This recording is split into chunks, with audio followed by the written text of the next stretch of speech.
Ito po ang maliit naming tribute sa aming pinakamamahal na Mayor, Senator Alfredo Siojo Lim.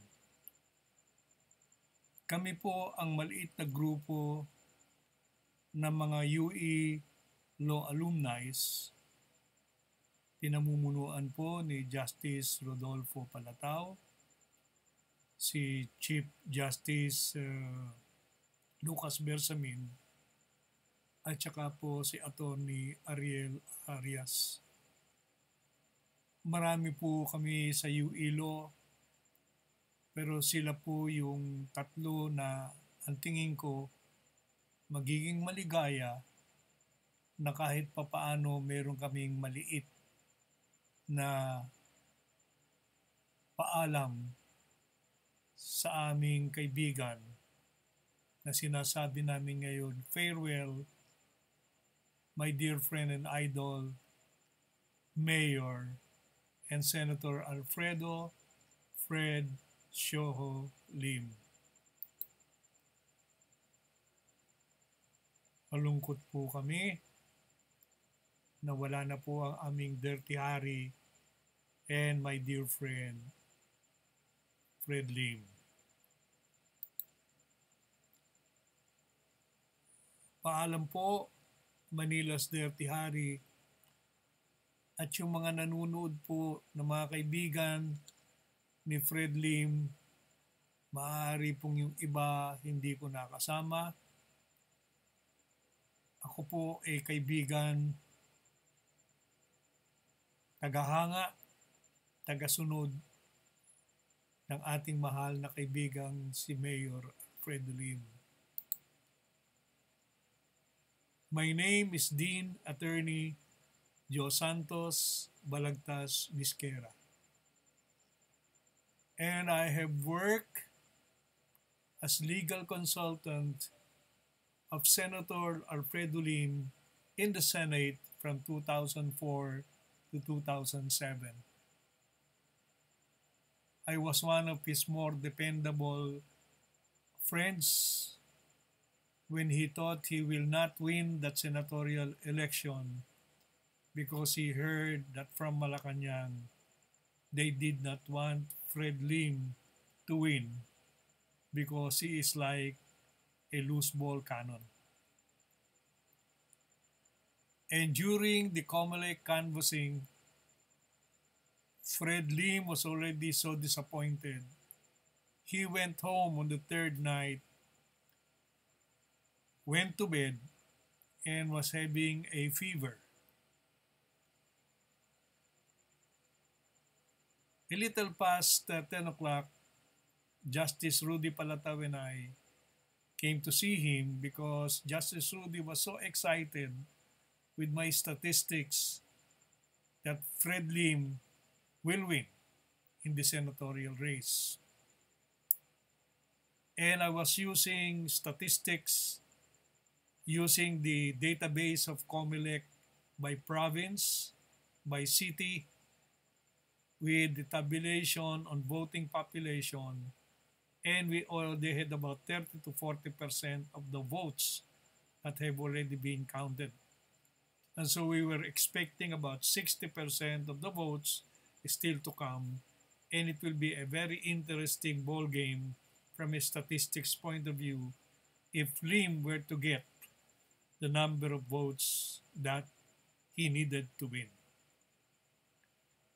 And my model cannot run unless Fred Lim himself would look at the individual provinces and cities, would see the number of voters registered per province or city, and would guess with me on the remaining provinces without any votes yet on whether it is a downside, what would be the minimum percent that he will get on that province where the election returns have not come in, what will be his upside, the higher percentage that he will win, and therefore we make up our minds on what would be a reasonable expectation. And so we have an upside scenario, a downside scenario, and a probable scenario.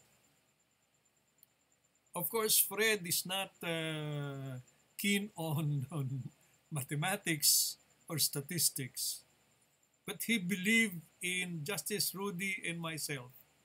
And he saw the enthusiasm of Justice Rudy in what I was trying to do.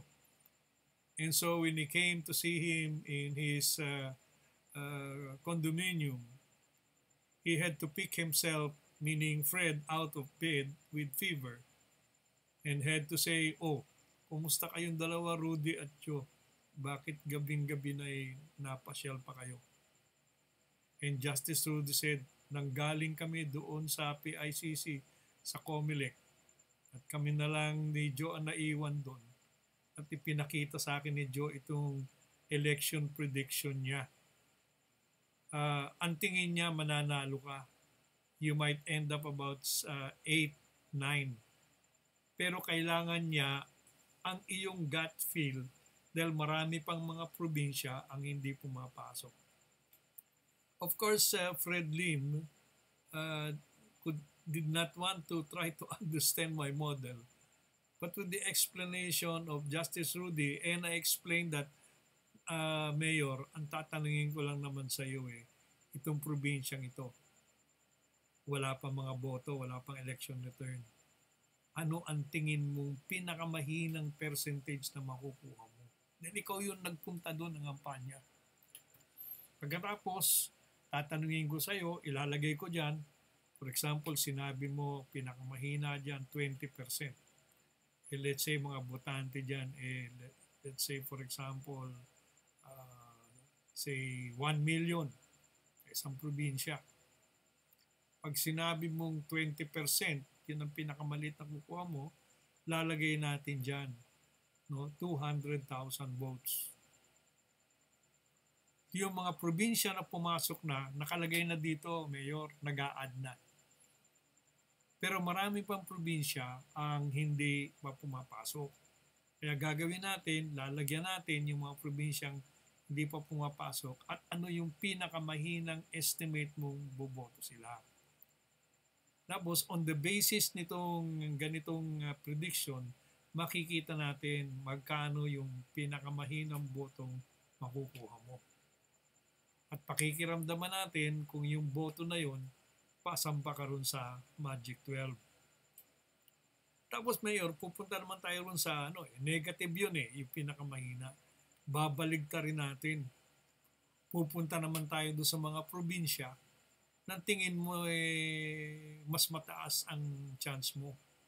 Siguro makakahit ka ng 70-80% ng boto. Wala namang 100% Mayor kahit 90, napakataas nun. Pero kung mahulaan mo between 70 to 80, ipa-plug in din natin dito. So meron tayong column na downside ang tawag natin. Yun yung pinakamahina. Tapos bibirahin natin upside naman. Yung pinakaswerte, pinakamalakas. Kikita natin. Tapos pupunta tayo sa pinakamahirap. Titingnan mo yung percentage mo ng pinakamahina, bawat probinsya, pinakamalakas, bawat probinsya. Tapos tapatan natin sa gitna, ano talaga yung gut feel mo na papasok na boto in terms of percent. So nakuha mo Mayor, tatakbo man tayo sa downside. Pagka nakako upside, tapos yung expected prediction. Medyo medyo nung nakita ni Mayor Fred na mukhang bagong approach ito at hindi pa niya nakita. Naging interesado naman siya kahit masama ang pakiramdam niya. Pero ang tanong niya sa akin, Joe, yung mga pumasok, saan ba tayo malakas? Ay nako, grabe Mayor. Bulacan, number 1 ka. Laguna, Cavite, Batangas, Quezon. Mahina na pag number 2 ka o number 1. Majority ng mga Tagalog provinces pumapasok ka. Saan naman tayo medyo tagilid? Di alam mo na, yung mga probinsyang hawak nung nasa Malacanang, Number 1 ka ako sa Cebu. Cebu City ka ako, lampaso kayo lahat sa partido niyo. Yung ako mahina na po. Pero, hindi pa pumapasok yung province of Cebu. Ayan, Joe. Hindi tayo masisiro dyan. Kasi umikot ako dyan. Maaring sa Cebu City dahil political machinery. Pero pagdating sa labas ng Cebu City, makaka-score tayo ron. Pumasok na ba? Hindi pa ho eh. Sige, expect tayo dyan. Saan pa tayo tagilid? Alam nyo na. Western Visayas. Sabi ko, Negros Oriental, Negros Occidental, Iloilo. Teritoryo yan eh. Nandyan pa ako si Miriam. Nandyan si Drilon. So, mahina. Pumasok na ba? Oo. Talo tayo ron eh. O alin yung mga hindi pa pumapasok? Maniwala ka, Mayor. Sabi ko, hindi pa pumapasok. Kapapasok lang ho ako. Nakita namin Quezon City. Quezon City ka ako, nag-number 1 ka. Yung Manila, nakuha mo na ba? Wala pa ho eh. Eto, kapapasok lang yung nakasalubong niya sa pinto, Manila. Landslide tayo sa Maynila, number 1. Dapat naman ho. Sabi ko, o Joe, ano na ngayon ng ano natin? Sabi ni Justice Rudy, anong gagawin natin? Di isa-isahin na ho natin yung mga wala pang boto. Yun ho sa Ilocos region, ano ho tayo? Dinala tayo ng mga Marcos doon. Okay ho tayo sa Ilocos. Hindi ho tayo number 1 pero nandun tayo sa top 4. Kaya malaki yung impact noon. Yung Ilocano provinces, hindi kayo na 0, hindi kayo bumababa sa 4 or 5. Pagdating sa Tagalog provinces ka ako, nagna-number 1 kayo. Ang lalaki ng boto niyan. Tapos ang Metro Manila, wala pa nga ho kusang kadarating lang kanina ng Quezon City. Ito pa plug in ko, malaking Quezon City. Tapos pasok ang Maynila, malaki. Pero yung ibang mga cities, puro ho landslide kayo, number 1. Kasama ho yung aking Paranaque. Sa isa lang ho tayo natalo sa Las Piñas. Nandun ho si Villar. Kaya medyo mababa tayo. Pero other than Las Piñas, lahat ho ng Metro Manila cities number 1 kayo. Sige, isa-isahin na natin.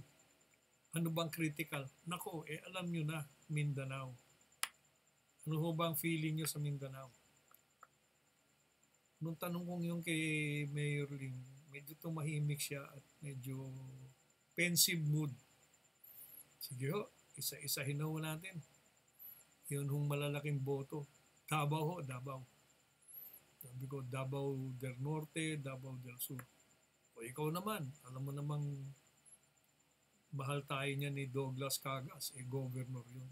Nangako siya. Sabi niya, dadalin niya tayo dyan. So ano ho ang tingin nyo? Pinakamahina. Sabi niya 30%.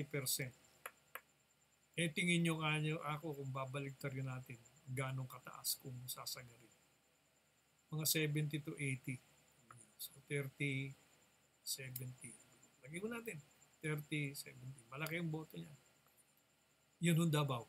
Malaki yung boto yan. Uy, nangako sa akin yung si Duterte ha. Sabi niya, dadalin niya raw ako dyan. Sabi niya. So, ganun din ang estimate ko. Mga 30% mahina. Mga 70 to 80. So, Davao yan. Ano pa? Sabi niya, yung Zamboanga area, sabi niya, medyo marami tayong kaibigan yan. Alam mo na. Yan din si, buhay pa ba si Klima ko? Nakalimutan ko na. Pero malakas tayo dyan. Umikot naman tayo sa buong Mindanao. Cagayan de Oro, Butuan. Okay naman ang mga tao dyan. Kumusta ho yung mga Muslim areas? Yung nangampanya tayo dyan, pero hindi ko mabasa dyan eh. Alam mo naman, dyan ang kapilyo kan eh. Sabi niya, Sultan Kudarat sa Maguindanao. Sabi niya, sa Cotabato, North and South Cotabato. Sabi niya, bulaan natin. Yun yung mga yung mga provinces pa sa sa Visayas. Tingnan pa rin natin. Di pinagtiyaga namin, downside, upside, tapos yung pinaka-critical. Ano hong tingin nyo yung So we were not touching on the 40% of the provinces that have already their final election returns tabulated with COMELEC. We were looking into the 60% and we were playing with that. After about 2 hours that we were working on it, my spreadsheet, Excel spreadsheet with my laptop, were automatically in formula. And so we were seeing the numbers na doon sa nilagay ko sa harap sa taas. And so yung downside, we probably will end up about between 16 to 13. On the upside, we will be in the vicinity of between 6 to 4. And on the probable side, we will end up probably 8 to 9. And when Lim saw it was 8 to 9, he said, may pag-asa pala kay Rudy Joe. Oo, may laban. Ang problema lang ako, sir, dapat pumasok talaga yung wag na magagalaw yung boto natin, katulad yung mga pahapon nila Kagas, nila Duterte, yung mga ganun. Tapos meron ho tayong hindi makontrol dyan. Yung area ng talagang yung Marawi, yung, alam nyo na, Tobato. Oo nga, no? Pero may pag-asa pala tayo.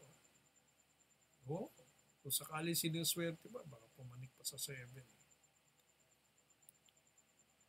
Mamayang konti, nagtingi na sila ni Justice Rudy Palattao. Ito itong ginawa ni Joe. May laban pala tayo. Rudy, gawan mo nga ng paraan. Alam mo na kung anong dapat natin gawin.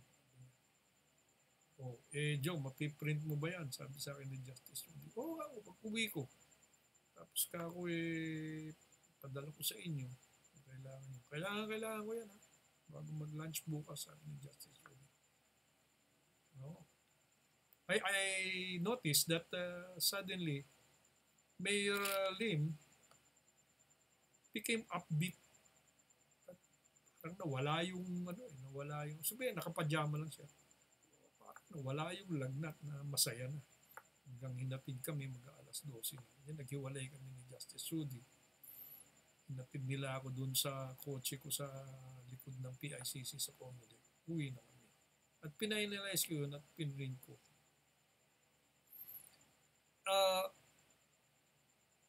When the election results came out, if I remember right, Mayor Fred became senator in the vicinity of 8 to 9, which is almost the same as our prediction. And that was how I started getting to be close to him. After the election, he asked me to tandem with Justice Rudy Palattao to handle the legal consulting group. We were in a separate office from the Senate, just across Boulevard. And we had also all the facilities.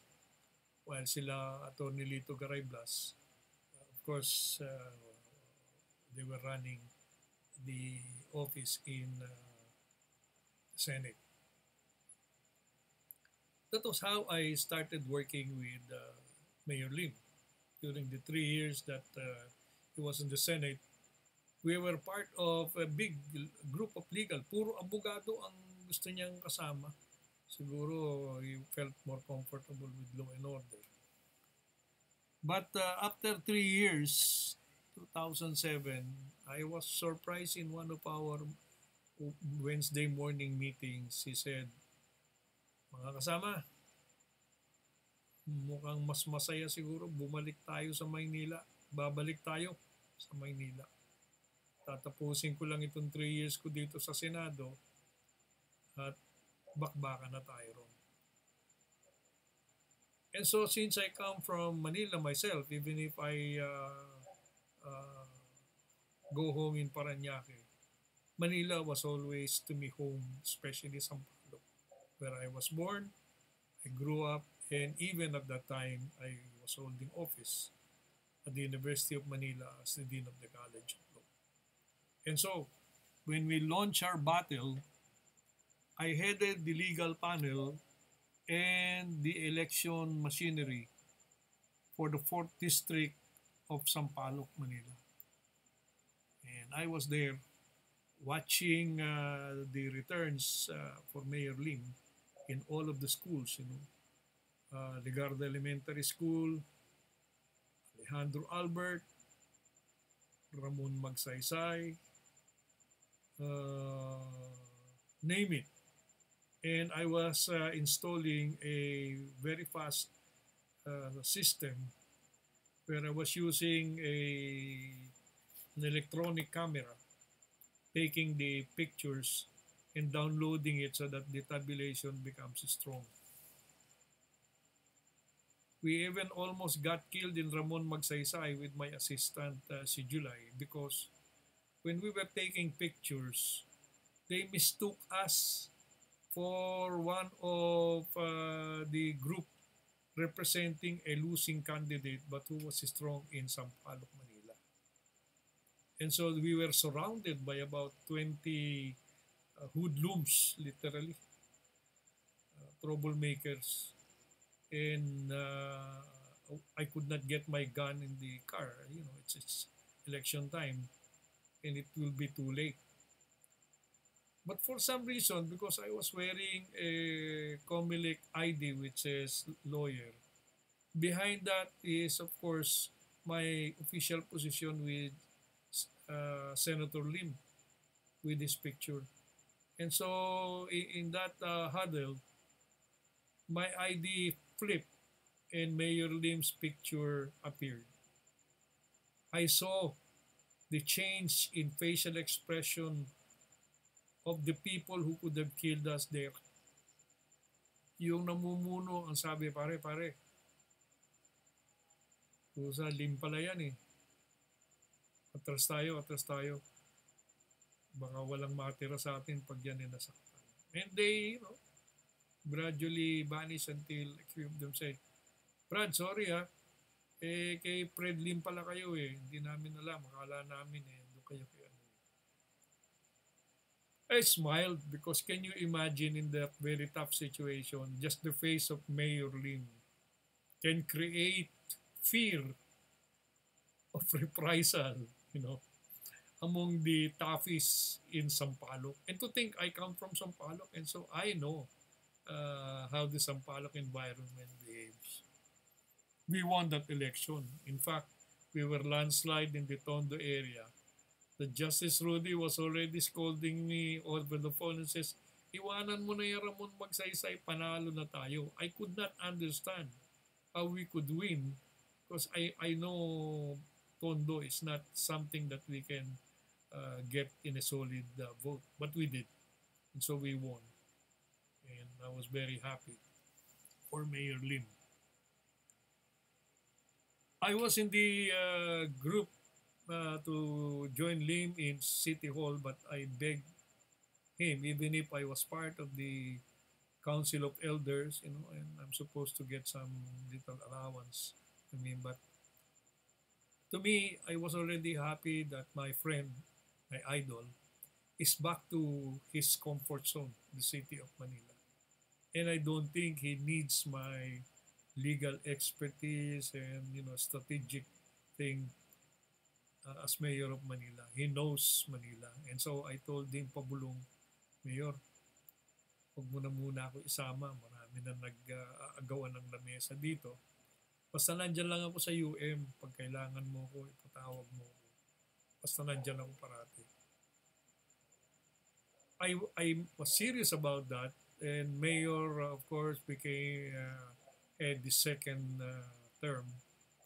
On the third term, that was when the brewing difference with ERAP came about. And ERAP decided to run for mayor. About 6 months before the election, Mayor Lim sent word to me to see him personally. And of course, there were so many people in his office, but I waited, and when we finally had the chance, he talked to me very intimately and said, Joe, kailangan kong tulong mo. Mabigat ang labanan. Tulong ka na rito sa akin, ha? Sabi niya, I will make you spokesman. Hindi ka pa nila kilala dahil hindi ka naman talagang mahalo sa politika dito. Tulungan mo ako. Bakit ngayon lang ho, sir? Dapat noon pa. Sabi ko, nagtataka ako, hindi kayo humingin tulong. Baka kaya na. Pero salamat ho at you're giving me the chance to again be back with you. Mabigat ang laban, we'll try. O sige. And so I was with Mayor Lim up to the time that he ended up his political career in Manila when he ran against ERAP on the first term of ERAP. There were so many reasons why we could not get together after that. But it's unfortunate that I was not able to help him on his second attempt against ERAP. Before I joined Senator Lim, I was in the management sector. I was a very senior finance corporate executive in the area of financial management. And I was with big multinational and local companies, Fuji Xerox, Motorola Philippines in the semiconductor area. ESO Petron was my first real job. And I was also with the pharmaceutical industry, SmithKline and French Overseas Company, which is now merged with GlaxoSmithKline.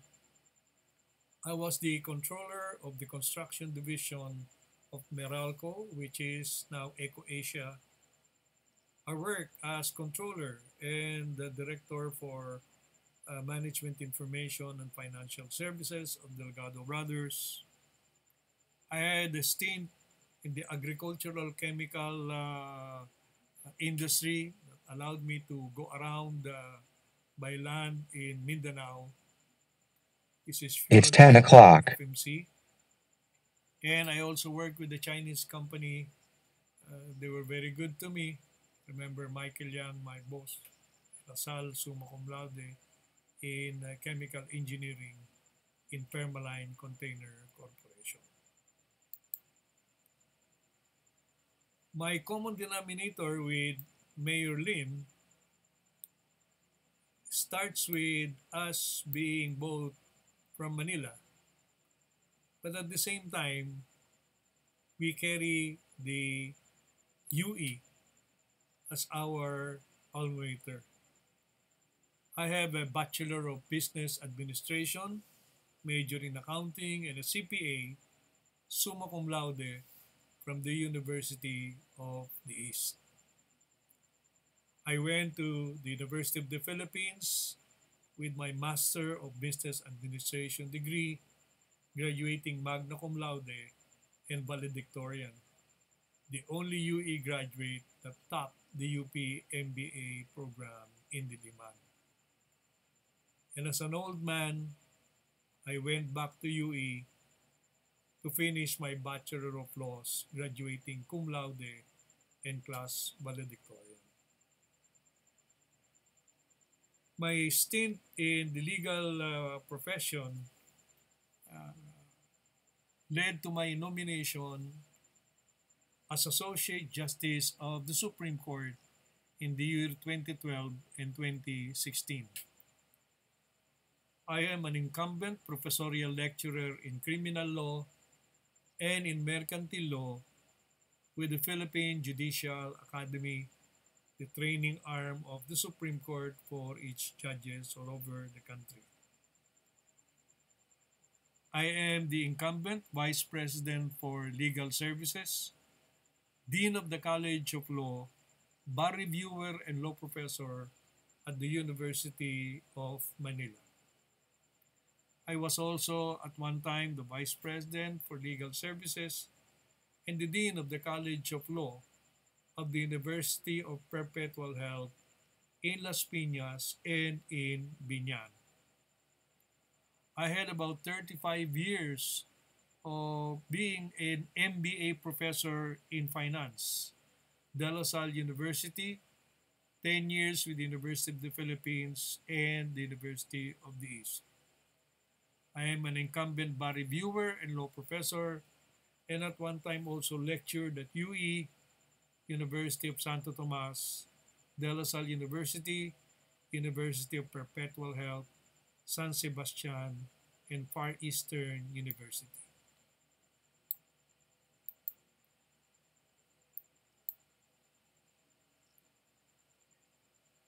Another thing that I will never forget is that Mayor Lim and I identified ourselves as Batang Maynila. Lim is identified as having come from Tondo but grew up in Sampaloc. I was born, I grew up, and all of my years have always been in Sampaloc until I bought a property here in Parañaque where I live.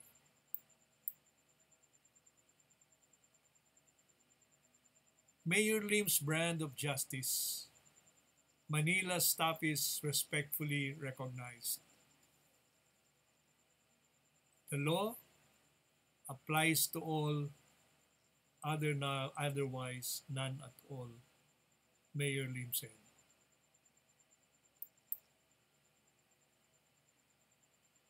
Ang batas ay para sa lahat. Kung hindi, wala na lang sanang batas. Yan ang naiintindihan ng mga siga ng Maynila kung ano ang batas kay Lim. Mayor Lim adheres to law and order, to discipline in his community. Decades on the street as a policeman, he believes that most citizens deserve to live in peace and harmony. Criminals cannot be allowed to deprive many peace-loving people of Manila the tranquility of their homes. Justice demands that community leaders and the policemen lay down their lives when necessary so that peace and security can prevail.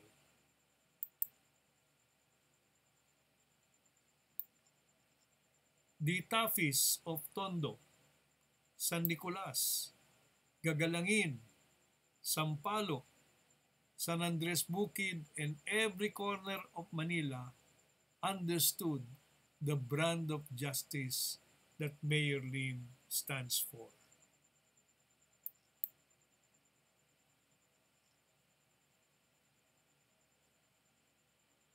Manila will miss our dirty Hari. Mayor Lim is the only community leader in the whole world accepted for his no-nonsense, tough anti-crime policies against suspected and convicted drug pushers and drug runners as Dirty Harry. Make my day. Dirty Harry ensures that justice catches up with the most notorious criminals when the system is too slow to catch the confirmed evil doer. When the body of the most notorious killer or a rapist or a hoodlum floats dead at Pasig River, people silently feel the relief that their neighborhood is one troublemaker lesser. In their minds, Dirty Harry did his homework. Lim will always be remembered on his drug Beware of Dog Shame campaign. Mayor Lim was ahead of Duterte in the serious fight against drugs which started in the 90s.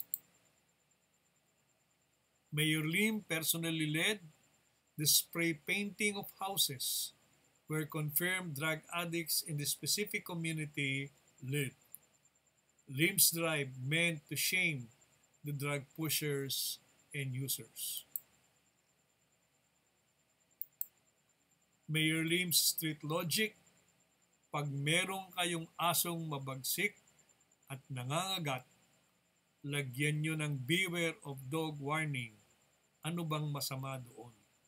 For him to justify the spray painting of the houses of the confirmed drug users.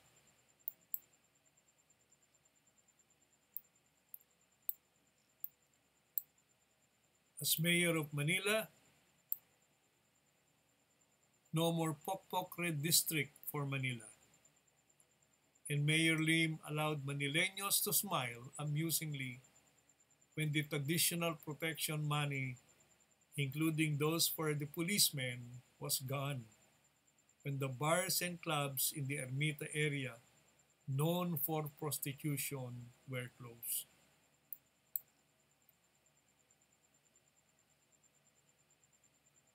I have always heard that once upon a time, General Lim was so demoted for embarrassment to be made a traffic policeman in front of City Hall of Manila and the Western Police District. I was so embarrassed to ask what happened. And when I was with him, it was very difficult for us to be talking about it. But what I initially heard was, meron daw nakabanggang siga.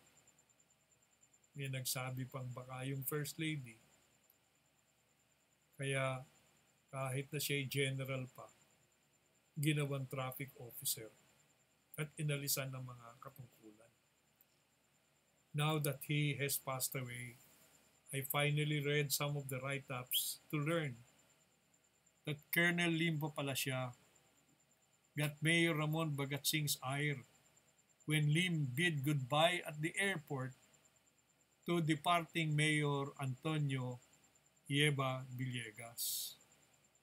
Lim was relieved of all his duties so he can be the traffic policeman at the back of City Hall and the Western Police District. Believe po ako sa pasensya ni Mayor Lim. Colonel ka, general ka, marami kang awards. Galing ka sa baba, nakikipagbarilan ka, sinalang mong buhay mo.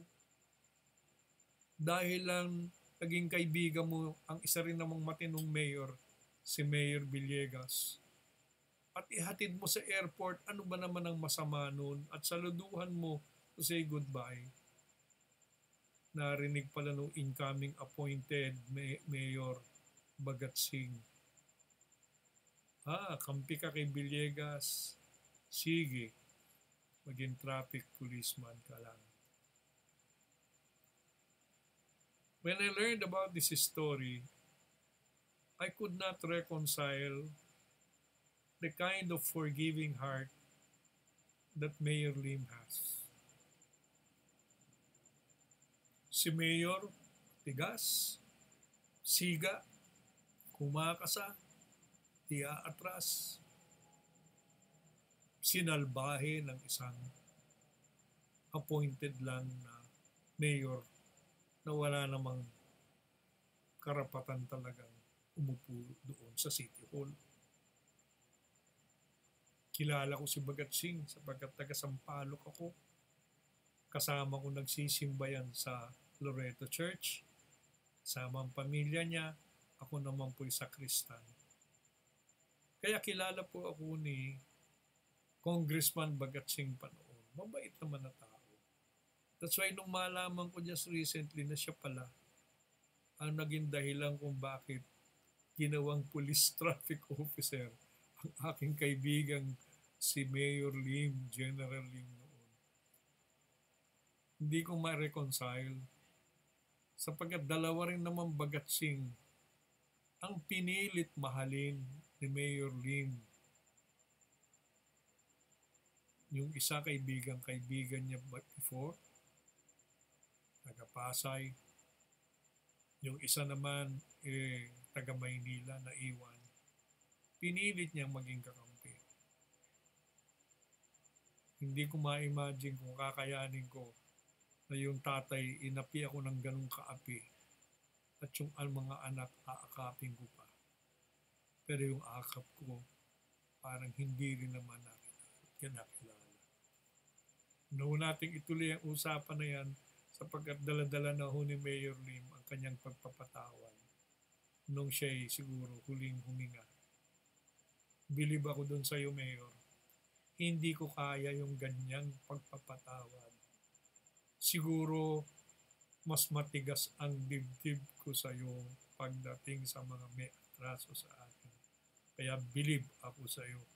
Marunong kang magpatawad kahit na ikaw ang reputasyon mo nga, dirty hari. Kaya mahal ka namin.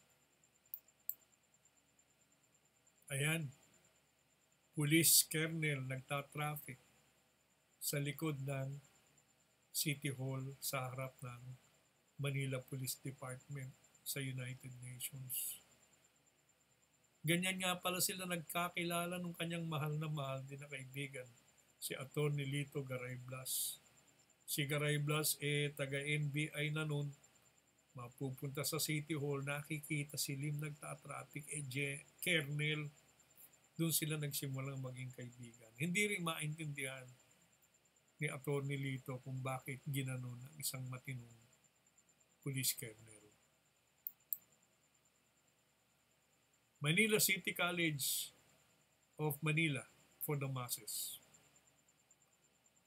To Mayor Lim, the City College of Manila are for the students with average brains to be legwork employees and workers, while PAALAM is for the luckier brains. Noong po nagkakakwentuhan kami, sabi ni Lim, yung magagaling na pinanganak sa Maynila, andyan na sa pamantasan nununsod, libre lahat at sigurado ang kanilang kinabukasan buong-buo, papanik sila. Pero hindi naman lahat ng tao pinapanganak na matalino. Paano naman yung hindi masyadong matalino? Normal lang, average lang. Kailangan din niya magkaroon ng edukasyon, kailangan din niya may pag-aralan siya, kailangan din may puntahan siya ng eskwelahan. Para naman may pagkakataon siya kung hindi siya pwedeng maging manager, maging regular employee man lang siya. Sinong gagawa ng detalye ng trabaho kung lahat puro manager? Yan ang City College of Manila, sabi niya. Kaya mahal ko yan at yan ang itinayo ko para sa masa ng Maynilang kabataan. Tertiary Hospital per province. Nung unang-una ko pong nakasama sa Senado, si Senator Lim. Senator Alfredo S. Lim in 2004 wished to champion that every province will have a tertiary hospital free for the treatment of its poor constituents. Seryosong seryoso si Mayor Lim dyan o si Senator Lim. Yan ang gusto niyang mangyari. Kung sakaling yan lang ang magagawa niya bilang senador, gusto niyang gawin yan. Nung kami po ay nakikinig sa kanya bilang tumutulong sa kanyang strategy, natawa kami nila Justice Rodolfo Palattao. Kasi narinig namin, sabi ni Lim, hindi ko kukunin yung aking CDF.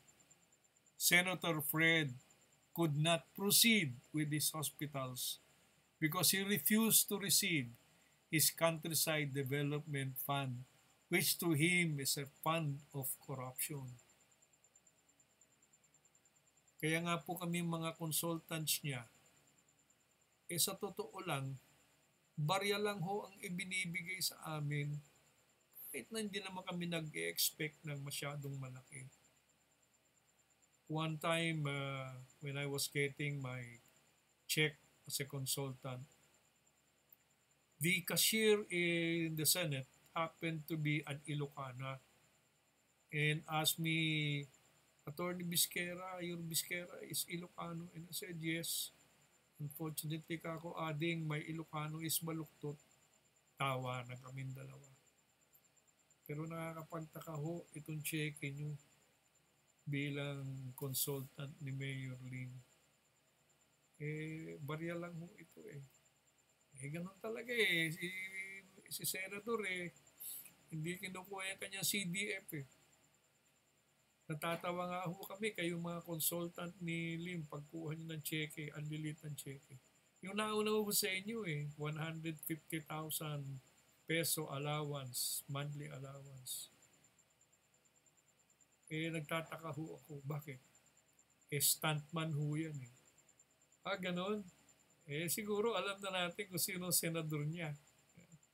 Oo nga ho kaya nga pag nakikita ko kayo, kayong mga consultant ni Lim na puro katulad nyo CPA lawyer, ganito lang, tapos stuntman 150,000 naman. Hindi ko malaman kung paanong labanan talaga dito. Hayaan mo na yan. Hindi ako pwede maging senador, at least katulong ako ng senador para sa ating bayan at hindi umaasa ng kahit ano pa. As Manila Mayor, Mayor Lim gave each district in Manila its own hospital. Free treatment even for non-Manileños. He could not supply, the 52 provinces with their own tertiary hospital. Bumaba na lang siya sa Maynila. Yung 6 na distrito sa Maynila, binigyan niya ng tigi-tigi sa hospital. O doon andyan na ang hospital ng Maynila. Divine Providence allowed Mayor Lim to take his last breath, yung huling-huli ho niyang hinga sa loob ng isang hospital. Perhaps wishing that in another time, Filipinos will have their own hospital per province, as Mayor Alfredo Lim, then Senator of the Philippines, dreamed for the Filipino people.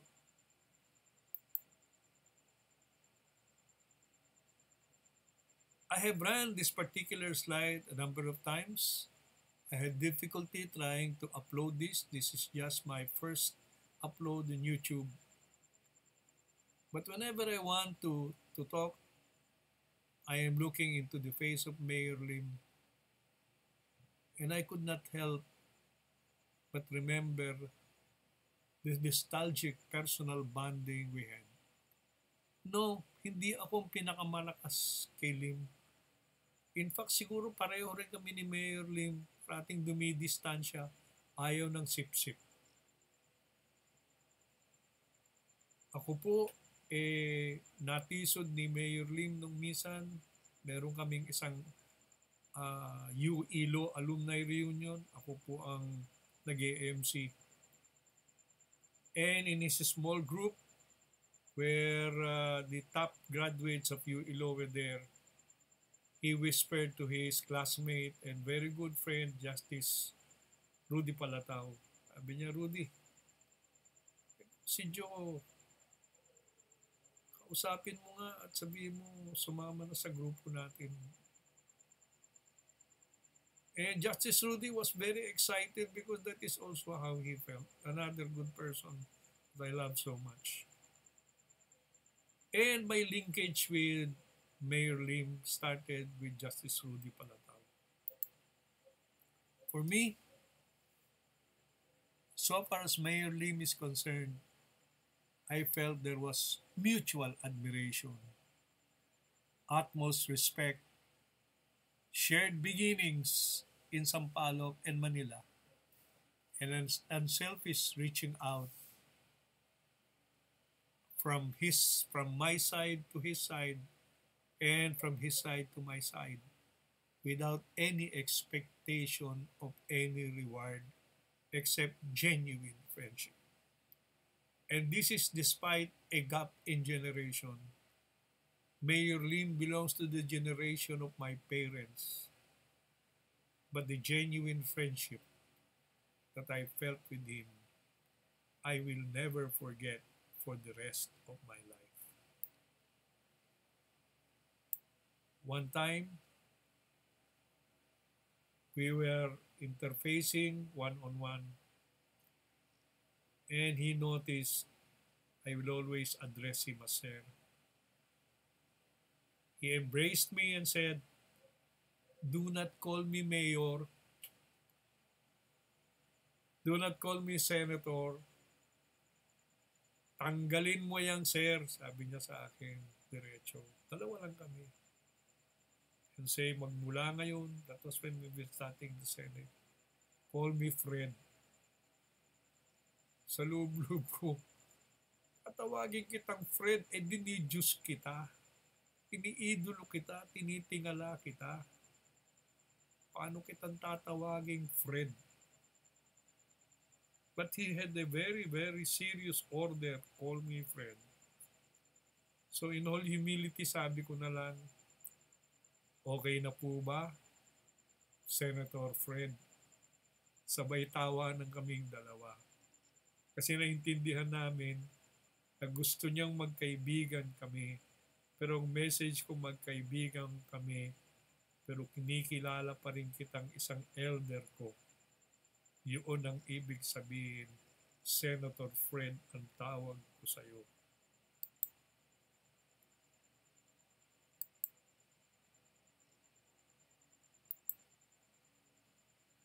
One time,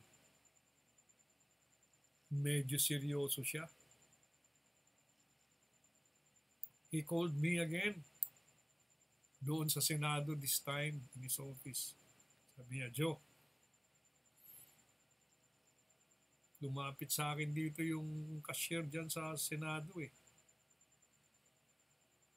Hindi mo daw kinukuha yung mga cheque mo."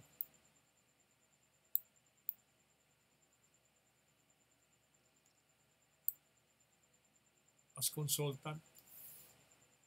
Alam mo, pag hindi mo kinuha yun, sabi niya, babalik lang sa Malacanang yun eh. And while it is true, I was not getting my checks. Pero minsan, 2-3 buwan yun.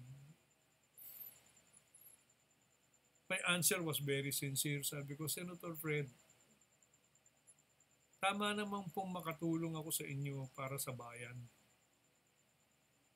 Wala naman po akong talagang expected na bayad eh. Hindi ko lang masabi, inambisyon ko rin marating ang nararating mo. Kaya lang, siguro, iba ka eh. Senator Alfredo Lim ka eh. Kahit ako meron din akong pagmamalaki, hindi yung Joe-Santos Bisquera ko. Hindi Alfredo Lim eh. So nandito ka, nakapwesto ka, tinulungan ka namin, magkakasama tayo. Tama na yun. Kung hindi ako pwedeng maging senador, at least, nandun ako bumubulong at gumagawa ng trabaho para sa ating mga kababayan through Senator Lim. Tama ng privilege yun. Hindi kailangan ng bayad yun.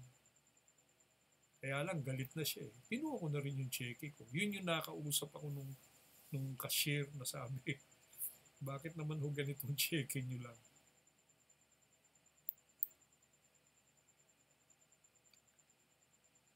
Nung minsan doon sa kitchen ng Senado, kumakain siya tapos ng meeting namin nung umaga.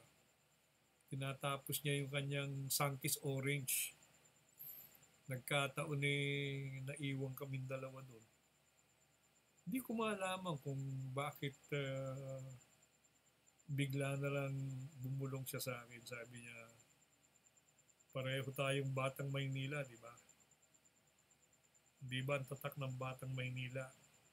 Walang iwanan. Napatingin ako sa kanyang gano'n. Mas malaki sa akin ng konti slim. Sabi ko, oo naman. Wala pong iwanan, Senador.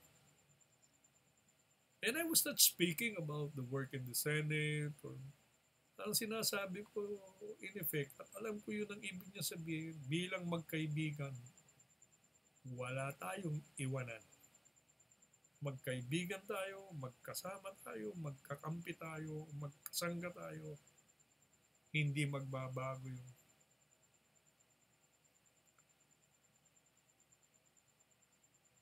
I will never forget that. Mayor, Tapos hindi nga ako sumasali sa City Hall. Pinatawag na niya ako ng labanan kay Erap. Sabi niya, Joe, mabigat ang labanan kay Erap. Tulungan mo naman ako.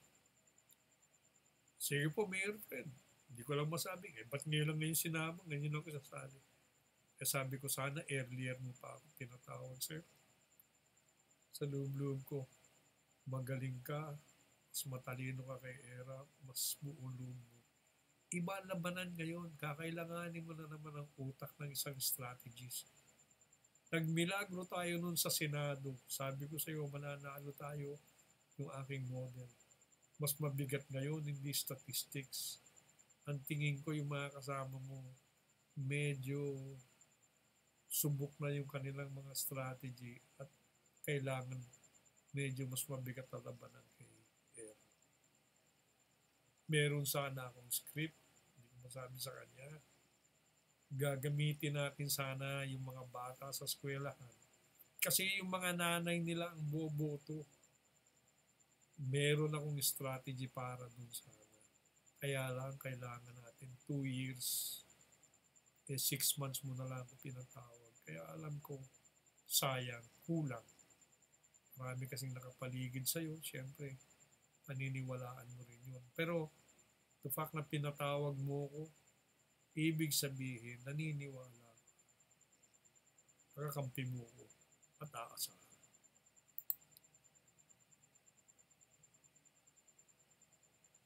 This one is very nostalgic to me.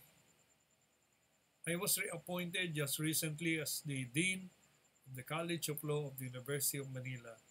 And the first thing I did, this was somewhere in, I think, in November, is I called for a faculty meeting. And I was very happy to learn that my common friend with Mayor Lim, his close assistant, Attorney Lito Garay Blas, continued to teach at the University of Manila. But he was already quite, weak. And I did not expect him to come. But he did. He was the most senior of the law professors who came. And when we saw each other on the corridor, we were like crazy young boys. We embraced each other. Saan ka naman po nakakita ng mga matatanda na senior citizen? Isang veteranong profesor, isang kanang kamay ni Mayor Lim, at yung kanyang dean, nag-akapan sa koridor. Tinitingnan ko yung mga ibang mga abogadong kasama namin. Hindi ko maintindihan ng reaction nila, but I think they were carried away by the extreme show of friendship and emotion between Attorney Garay Blas and myself. To think that hindi naman parehong-pareho ang mga tayo namin nung kami nasa Senado pa, kahit sa City Hall nung kami magkakasama. But Attorney Garay Blas has always been on my side in the field of legal education. Kasama ko rin po yan sa University of Perpetual Health. Tinulungan ako niyan. At bumalik sa University of Manila. Kaya akakapang kami. Pero nung kami magbibitaw na ng akap, hindi siya bumitaw at sabi niya, Dean Joe, mahinang-mahina. Mahal ka ni Mayor Lim.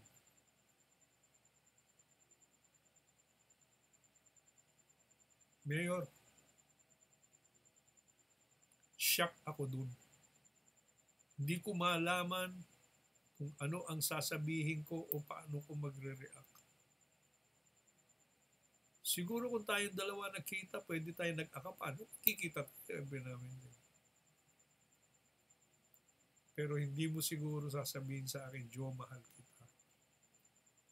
Pero pag sinabi mo sa pinakatiwalang-tiwala mong kaibigan, taon na yung magkasama, na hindi tayo nagkikita lately para ibulong mo sa kanya na mahal ko yan si Joe. Wala akong masabi. Sayang, hindi ako rin nagkaroon ng pagkataon na mag-akapan tayo para sabihin ko salamat sa pagtitiwala at sa pagmamahal.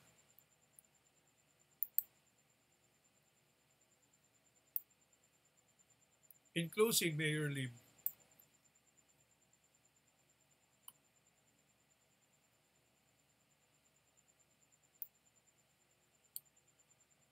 allow me now to say that perhaps everybody has to face his end. You're 90 years old,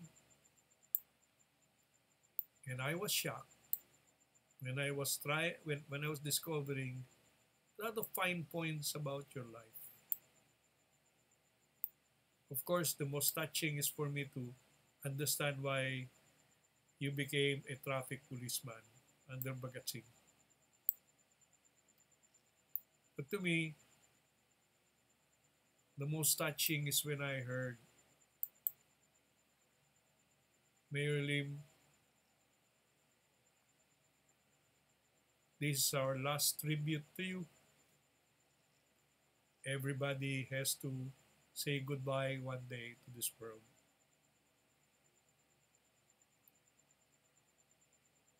As your friend, as your admirer, as somebody who tried to help you in the best way I can, let me say paalam, our Manila's Dirty Harry, Mayor Alfredo, Siojo Lim. I remember one time when we were together in one meeting, you were very serious until I whispered to you, Mayor, sa totoo lang, matagal na tayo magkakilala eh. Kailan yun, Joe? Noon namumuno kayo ng mga anti-riot squad. At ako naman po nandun sa kabilang side, nakatayo sa jeepney dyan sa Mindiola at nagmumura. Nagtatalumpati. Hanggang sa utos mo, sugod ang iyong mga pulis at kami pinagbabatuta. Magkakilala na tayo roon, tinitingnan kita, Mayor Lim. O noon at that time, General Lim. So bata akong demonstrator, ikaw ay matanda ng pulis. Puti na nga yata rin ang buhok mo. Kakalain mo, after so many years, magkakasama tayo. At nung pala, tayong dalawa'y magiging tunay na magkaibigan. Sabi mo nga, tayo'y mga batang Maynila, walang iwanan. Mayor, I feel so sad that I can no longer talk to you. To thank you for all the privileges of working with you and being treated by you as a friend. You are my idol. And whenever I imagine how you rose to the level that you have reached, a poor orphan who was left in Hospicio de San Jose until you were 7 years old.